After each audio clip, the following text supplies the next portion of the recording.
Hey there everybody, it's Maggie from Personal Euphoria with today's plank story. If you don't want to do plank, then you're going to be sitting in a chair, and I'll try to get you to see this as best as possible. You're going to hinge forward, stay long, and then tuck and roll back up. So it'll look like a wave. Hinge and round and roll back up, hinge and roll back up. And just play with that, trying to make it as fluid as possible. All right. So, the plank story for today. Matt and I are going to Morocco, and one of the things I know, having been in cultures that have markets where you bargain, is I absolutely hate it. It's not my comfort zone. I don't like to bargain, just give me a price. I don't like the pushiness of salespeople anywhere in any country.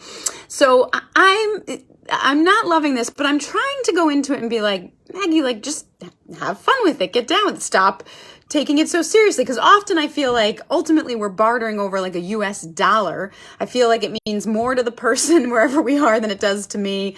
But bargaining is a cultural thing and it's part of the experience. So I'm going to try to get down with it. And I was looking up tips and tactics. And what I thought was funny is how I won't be good at any of the buyer's tactics, but the seller's tactics are just the opposite. So here's an example of what you should do. So as a buyer, don't show too much enthusiasm. As a seller, don't show too much enthusiasm for selling. As a buyer, walk away when the seller has named the lowest price. As the seller, turn away when the buyer has named their highest price. As a buyer, point out defects in the merchandise. As a seller, note the superior quality of the merchandise. First of all, I don't even speak the language, so all of these are going to be hard. Buyer, quote a lower price that you saw at another shop. Seller, tell them shops at another store aren't as good. Buyer, compliment the seller on his shop, merchandise, children, or friendliness.